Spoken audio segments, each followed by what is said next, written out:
ಬೇಕು. ರಕ್ತ ಪ್ರೋಕ್ಷಿತನಾದ ಯೇಸು ಕ್ರಿಸ್ತನ ಮೇಲೆ ನಂಬಿಕೆ ಇಡಬೇಕು ನೀವು.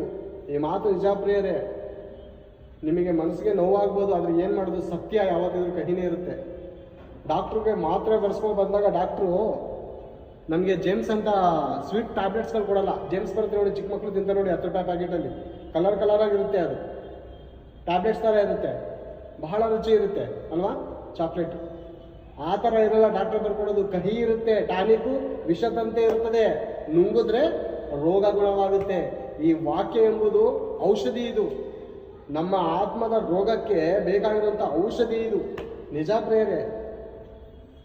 ಇದು ಕೇಳಬೇಕಾದ್ರೆ ಕಹಿನೇ ಅನಿಸುತ್ತೆ. ಇದನ್ನು ನಮ್ಮ ಮನಸ್ಸಾರೆ ಸ್ವೀಕಾರ ಮಾಡಿಕೊಳ್ಳುವಾಗ ಇದು ನಮ್ಮ ಆತ್ಮಗಳನ್ನು ರಕ್ಷಿಸುವಂಥದ್ದು.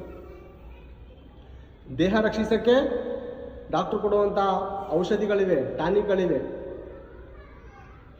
ನಮ್ಮ ಆತ್ಮದ ರೋಗವನ್ನು ಗುಣಪಡಿಸಲು ದೇವರ ವಾಕ್ಯ ಮಾತ್ರ. ಇದು ಆತ್ಮಕ್ಕೆ ಸಂಬಂಧಪಟ್ಟಂಥ ವಾಕ್ಯ, ಶಾರೀರಕ್ಕೆ ಅಲ್ಲ. ಆ ತಂದೆಯಾದ ಪರಮಾತ್ಮನು ರಕ್ಷಣೆ ಎಂಬ ವಸ್ತ್ರವನ್ನು ನಮಗೆ ಧರಿಸ್ತಾ ಇದ್ದಾರೆ ಯೇಸು ಕ್ರಿಸ್ತನ ಮೂಲಕ, ದೀಕ್ಷಾ ಸ್ನಾನದ ಮೂಲಕ, ಪಾಪ ನಿವಾರಣೆಯ ಮೂಲಕ.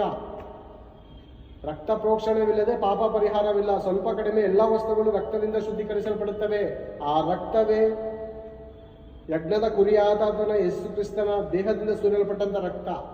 ಅರ್ಥ ಆಗ್ತಾ ಇದೆ ಪ್ರೇರೆ ದೇವರ ಮಾತುಗಳು?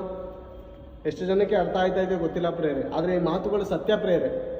ನಿಜವಾಗಿ ಹೇಳ್ತಾ ಇದ್ದೀನಿ ಪ್ರೇರೆ. ಮುಚ್ಚುಮರೆ ಮಡಗಿ ನಿಮ್ಮ ಹತ್ರ ಏನು ಲಾಭ ಪಡಿಬೇಕಾ ನನಗೆ, ಅಥವಾ ನನಗೇನಾದರೂ ಕಾಣಿಕೆ ಕೊಡಿ ಅಂತ ಇದ್ದೀನ? ಅಲ್ಲ, ನಾನು ಸ್ವಲಾಭಕ್ಕೋಸ್ಕರ ಹೇಳ್ತಾ ಇದ್ದೀನ ಪ್ರೇರೆ. ಇದು ನನಗೇನು ಲಾಭ ಇದೆ ಹೇಳಿ? ಏನು ಲಾಭ ಇದೆ? ಆ ದೇವರು ನನ್ನ ಜೀವನ ಉಳಿಸಿದನ ಪ್ರೇರೆ. ಭಯಂಕರವಾದಂಥ ದುರ್ಮರಣದಲ್ಲಿ ಹೋಗ್ಬೇಕಾಗಿತ್ತು ನನ್ನ ಜೀವನ. ಪಾಪದ ಅಮಲಿನಲ್ಲಿ ಪಾಪ ಪರಿಹಾರಕ್ಕೋಸ್ಕರ ಅನೇಕ ಕಡೆ ಅನೇಕ ದೇವಸ್ಥಾನಗಳು, ಅನೇಕ ಉರುಳು ಸೇವೆಗಳು, ಅನೇಕ ನದಿಗಳಲ್ಲಿ ಸ್ನಾನ ಮಾಡುವಂಥದ್ದು, ಹರಕೆಗಳನ್ನು ಕಟ್ಕೊಳ್ಳುವಂಥದ್ದು ನಿಜವಾಗ್ಲೂ ಆಗಿಲ್ಲ ಪ್ರೇರೆ.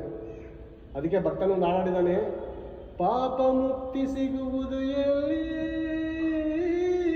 ದುಶ್ಚಟದಿ ಬಿಡುಗಡೆಯು ದೊರೆಯುವುದೆಲ್ಲಿ. ಪಾಪ ಮುಕ್ತಿ ಸಿಗುವುದು ಎಲ್ಲಿ, ದುಶ್ಚಟದಿ ಬಿಡುಗಡೆಯು ದೊರೆಯುವುದೆಲ್ಲಿ. ನದಿಗಳಲ್ಲಿ ಮುಳುಗಿ ಬಂದೆ ಹರಕೆಗಳ ನೀಡ ಬಂದೆ, ನದಿಗಳಲ್ಲಿ ಮುಳುಗಿ ಬಂದೆ ಹರಕೆಗಳ ನೀಡ ಬಂದೆ. ಕೊನೆಯಲ್ಲಿ ನಿನ್ನಲ್ಲೇ ಕಂಡುಕೊಂಡೆನ, ಕೊನೆಯಲ್ಲಿ ಯೇಸುವಲ್ಲೇ ಕಂಡುಕೊಂಡೆನ. ಎಂಥ ಒಳ್ಳೆ ದೇವರು